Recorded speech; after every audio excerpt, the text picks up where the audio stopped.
When you guys walked into this room, every one of y'all walked through this door, right? Do you realize I stood right here and said hi to everybody that came in this door? Do you realize the amount of people that came in this door? Hello? I said hi. You know what I'm saying, though? Only like that. I don't talk to black people. You know what I'm talking about?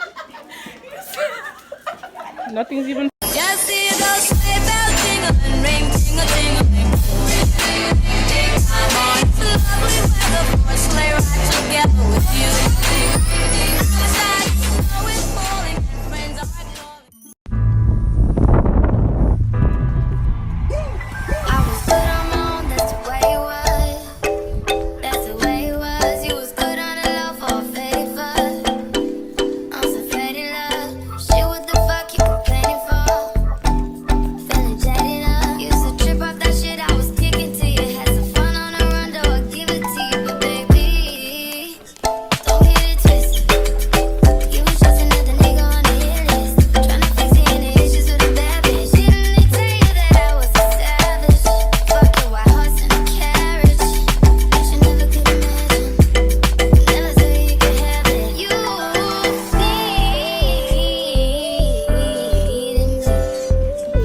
Put it on your head. Ooh, you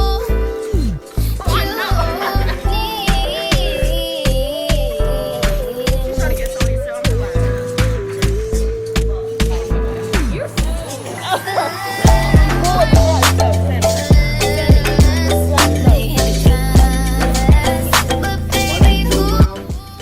I came to speak to you guys today as a request from another teacher here, Miss Vivian Clark. So I don't know if you guys know her, but I'm glad to be here today. I'm going to share with you guys a little bit of my story, some things that I think will help you be successful humans, successful adults, successful people, and everything I'm going to share with you today. Nothing is, it's nothing that I read out of a book. It's nothing that I took a class on. It's just stuff that, from my experience, and things that I've done in my life.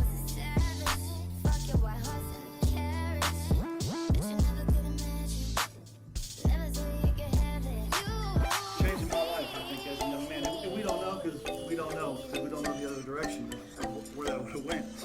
However, at an early age, I was very, very ordinary, very, very average, probably below average, quite frankly. Struggled in school, sucked at sports. I'm not sure that I was really great at anything, okay? I was actually probably like Captain Ordinary, okay? That was me. But you know what? I wanted to be, I had a deep desire to be good, to be excellent. I remember a lot of times as a young man going to bed frustrated, pissed, because I wanted to be excellent. Pissed I couldn't understand the math, or pissed that I couldn't dribble a basketball. And so I still had this deep desire to compete and be great. And I hung on to that my whole life. And in high school, I had never played organized football my whole life. And I went to a private school predominantly because my grades weren't great, and you know I got in trouble at school, and it wasn't all blueberries and whipped cream. And so I had really spent about a year begging my dad that I could go to a public school because I wanted to play football. And I finally got my wish. Went to a regular high school. Again, pretty ordinary in the classroom. Wasn't hitting a whole lot of home runs. Home run would be like an A. I wasn't hitting a whole lot of those. I was kind of like getting on base, right? Getting on base, getting a double every once in a while. But I was playing high school football. When my freshman year of high school, I played all three sports, and I sat the bench in all three of them. Pretty ordinary still. But I still had this deep desire of playing professional sports. I had this deep desire to be excellent. And no, I didn't think a whole lot of people believed in that at all. But I did. And so continued to go through high school, left high school, could have played college football just about anywhere in the country. So I went from not starting at all to, I don't know, I was rated as a high school All-American, All-State, All-District. I was pretty good. Then I went on to Ohio State to play college football at Ohio State. I was part of the #1 recruiting class in the country in 1996. I was probably the bottom of the barrel on that class. I go to school, go to college, again, had a lot of life lessons that I had to learn in college. And I get to college, get to Ohio State, and learned pretty quickly that nothing that you did in high school mattered. Nobody cared. Nobody cared at all. Nobody cared if you came to class. Nobody cared if you didn't go to class. Nobody cared. So long story short, it comes down to what we'll talk about here in a little bit, but is goals, vision, and passion. And you got to have some of that so that you can fill in the space and you can continue to train, execute. And so, long story, go through college, had a chance to go to the NFL, play the NFL. And I was there going into my 3rd year, had a real strong feeling that the global war on terrorism had just started, and I wanted to participate. And my NFL career was actually, I think, going the right direction.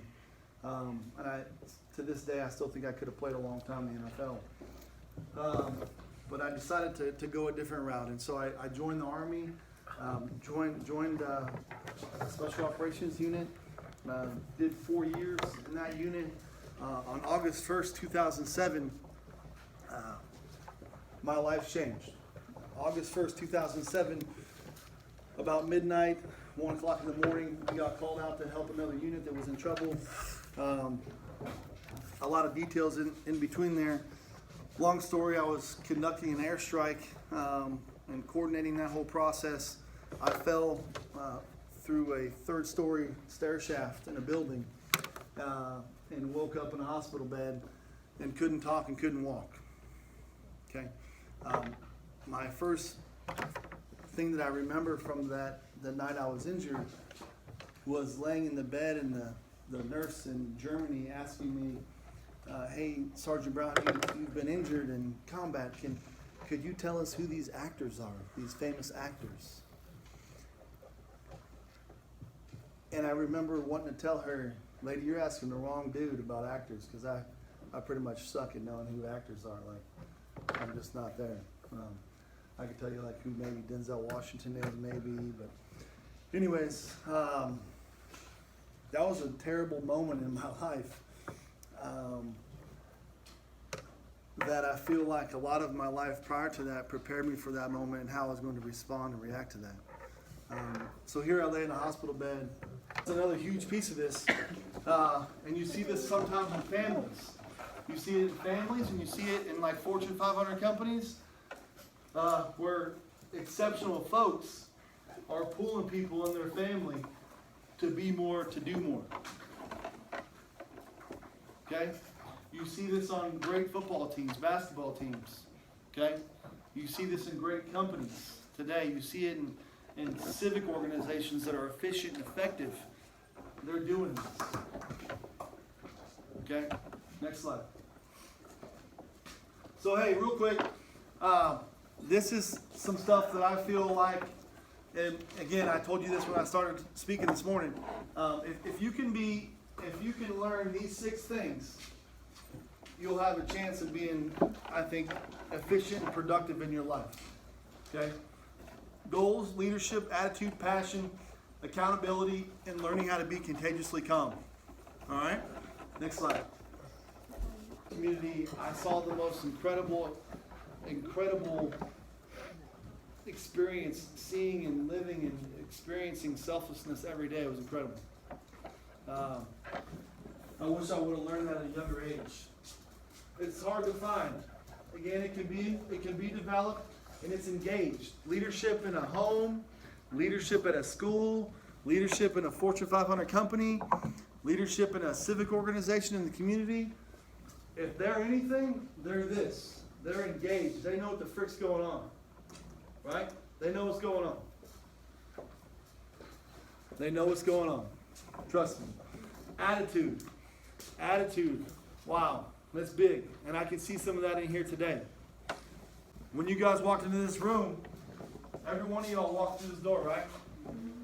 Do you realize I stood right here and said hi to everybody that came in this door? Do you realize the amount of people that came in this door? Hello? I said hi. You know what I'm saying now? Greatest challenge and how did you overcome it? I would say the first thing that came to my mind, my greatest challenge was probably being injured in war. Because I just didn't think that I would end up that. I thought, I was in combat, like very much in combat, and felt like I was like invincible. So I never even thought about like that situation. So waking up that way was tough. And my plan, really, my personal plan was to get done with the Army, which I was about to be done, and go back into the NFL and play for a while. And so, that abruptly stopped that day. How did I overcome that? I think through a lot of what we talked about today, prepared me for that moment. And I had a couple choices. One was to sit in the corner and suck my thumb and feel sorry for myself, or compete, right? Compete, figure out a way to get another degree. I got a master's degree, and I started a career in city government, and learned a lot of very valuable skills. So I think, yeah, I said very simply, that's how I answer that. Next question. If you could have volunteered at any place, where would it be? Ideally for you. Animal shelter. Yeah, I think wherever I live, whether it's in Killeen or wherever, I think I will always find. Can I grab my coffee? I'll probably go and help animals, because it's amazing how many animals are treated so poorly. It's quite sad, and so not surprising, because there's a lot of kids that are treated very poorly. So very not surprising, but it's fun to help those animals a little bit and give them some love. So yes.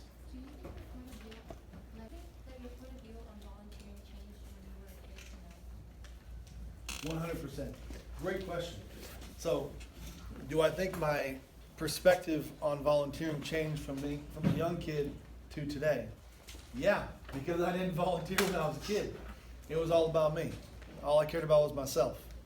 And unfortunately, that's not the best way to go about things. And so I think as you grow, as I grew and learned, I think I certainly have changed my perspective on volunteering. I think it's a very natural, healthy thing to do. It's related to leadership and selflessness. So, yeah. When you was younger, what was your biggest goal, and how did achieving those goals help with your success now? Yeah, when I was younger, was my biggest goal, and how did it help me achieve success today? I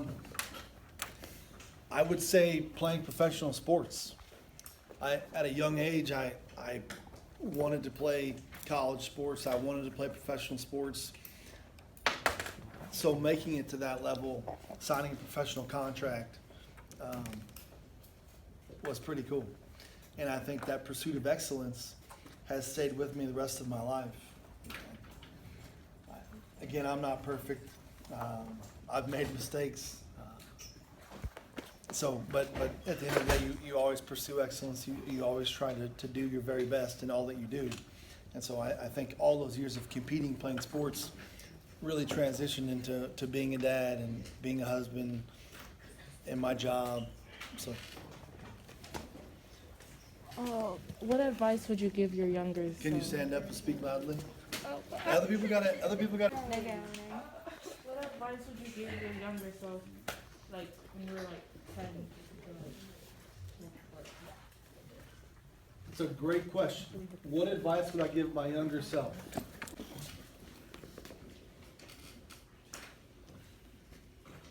To compete and recognize every opportunity. So I think as young people, as young kids, sometimes we think, oh, I'm going to have a million opportunities. I mean, I'm special. I'm gonna have all kinds of opportunities. And somebody probably in your life has told you, you're only gonna have so many opportunities. So to seize it, you gotta what? You gotta recognize it. You gotta recognize that opportunity to seize it. And if you don't recognize it, you just run right over it. You're definitely not gonna seize it. So, yeah, I think that would be something that I would communicate loudly. Yes, I'll get back to you. What's that? How tall am I? 6'9". No, No, 6'6". 6'6", yeah. I don't know why I said 6'9". Those are Yeah, stand up. Hey.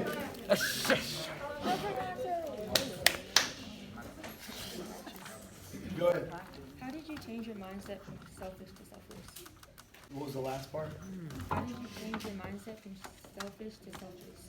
Yeah, that's a good question. How did I change my mindset from a meme machine to being selfless? I really think my time in the military played a huge role there. And you play sports your whole life and people think, oh, you know what teamwork is, you know what being a teammate is. Quite frankly, you really don't until you serve in something like that. And you really see the absolute selflessness that exists every day, day in, day out. And a good example would be like in the military, in what I did in the Army, if somebody's uniform was messed up, do you think people are gonna just let that guy be screwed up and have the wrong uniform? No. They're gonna say something to him or her immediately.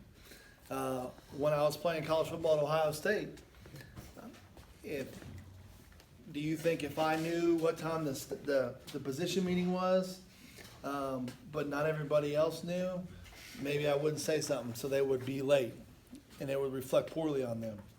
A lot of that kind of crap happened in college, and that's sad. And yeah, we're part of a team, right? And so it's interesting when I hear college football teams or college teams want to make these parallels, like, hey, we're like SEAL team, or we're like Green, we're this and that. Well, quite frankly, that's disrespectful. But secondly, I get why they want to say that, because they want to have that level of selflessness and team. But it's impossible to replicate in a college athletic setting. But I understand why you want to make that parallel. That makes sense, because those are the best units in the world for a reason. And they spend a lot of time psychologically and physically developing you to make you be that way. So, somebody had a question at this table? No? Just kidding? Okay. How did you get yourself included with the youth I advisory? can't hear you. Hold on. How did you get yourself included with the youth advisory committee? How did I get myself included? I'm the director of the department. And so Youth Advisory Commission is part of our Parks Department. We manage it, we run it. We have a full-time staff member who runs that each and every day. And then Youth Advisory Commission is made up of 36 student commissioners that we interview and select. So that's my role, is to make sure that it's supported, make sure that we're thinking outside the box. How can we be more creative? How can we be more innovative? How can we make these kids think more? How can we make these kids feel like they play a role, a part in keeping our parks strong and viable? So we just went through, I'm gonna say some things you probably don't know what I'm talking about, but we just went through what's called a Parks Master Plan. And a Parks Master Plan is planning the future of our. Yeah, it's a good question. I was out with a couple buddies, and it's actually kind of a sad story, actually. I was. I don't want to hear no. No, I'll get it. So I was home on a break, I think summer break, and I was visiting some of my high school friends, and she was out that evening with a friend she grew up with, and her mother had just passed away from breast cancer. And so she was just out with her childhood friend, kind of talking about her mommy, and she was actually doing her mom's funeral service like the next day. And I saw her in the parking lot, and I didn't know any of that, and I was like, hey, how you doing? And so I talked to her a little bit, and anyways, we became friends that way, and How old was you? I don't know, 22 maybe? Oh, I'd say. Yeah, something like that, I don't know. Go ahead. Did you learn the most from your experience in the Army and the NFL that you were able to apply into your job as a park director? Good question. I think just coaching and mentoring. My job involves 9 different divisions. So it's like our operating budget's about $9 million. We have 150 employees. So each division's like a different focus is a way to explain it. So like we have senior division, athletic division, recreation division, golf division, parks division. So there's lots of different components to that. And I think I don't like to make, so like I'm essentially in charge of all of that. But I have what I call. I see you recording. No, it's wrong. We're gonna go to lunch now. Because we have lunch today. Don't fight. It's wrong.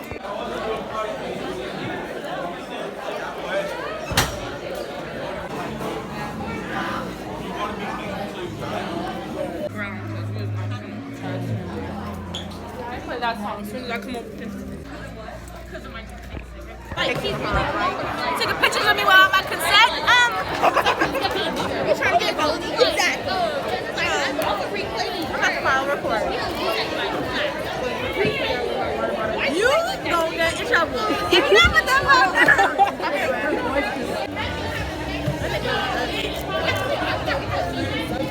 No, but Miss M over here.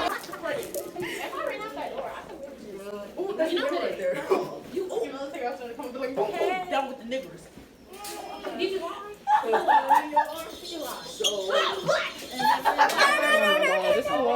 I don't talk to black people. Only like that. I don't talk to black people. You know what I'm talking about? Nothing's even funny. Oh my god. Nothing's even funny. It's all in trouble. Oh my god. What's wrong now? Bro, what did you go from out here? I saw y'all. Yeah, I just transferred to this classroom. You know what? So they emailed us this morning and said you guys can't just come into our classrooms anymore. We have to kick you out. Wait, what? I'm turning into this. You know, if Bye bye. you guys hadn't told on us to the principal. I didn't Bro, this is what I'm talking I about. love my Alright, look around. Advisory people, look around. Who's not here? Chris is here. Unimportant. No, he's not. Where y'all? Like, I just have to see the people that are supposed to be here. No, he's here. Not here, bro. You don't have preposition notes. I'm here. But other than that, it looks good. Do you want to go write those or bring it back to me? Yeah, if you go into Schoology for a 12, something like that. Yeah, y'all in the wrong. Are you recording me without my permission and without consent? Exactly. That's illegal. What? Girl, literally, you finna go in the. It's blurry, but I'm gonna be quick. Okay, so basically, like, I told you guys about the stalker page and stuff like that. So we were gonna have an assembly, and like they were basically saying how like not to film anybody without their consent and stuff like that. But I'm not really filming any. They're okay. But anyway, so like they're saying not to film nobody without their consent. But like they're going to. So I think right after this clip, I tried to film a little bit. Of like the assembly. And literally, someone took a picture of the assembly and posted it on it. Anyways, so yeah, so that's what they're talking about. But they were just like making jokes about it and stuff. Follow this instruction. Once you send it, you do not get rid of your responsibility. You do get rid of the control. If you're done with your test, you're gonna do that as your whatever. So because it is a test, we cannot have our phones out, right? Okay, so no phones, no computers, no earbuds. Mr. Thompson, how about you go to your car and you be like, it's an emergency? Just be like, it's an emergency. Oh my. Why are you going to tell us all that? Just to not have it with Because I thought I had my bag over there. I took out doing lunch. If I had my bag over there, guess what? You be right now. my mama don't feed me at home. I never heard you. If your taste buds because of My grandma don't feed me at home. apple and I have cherry and strawberry. My grandma don't feed me. My grandma don't feed me at home. Thank you.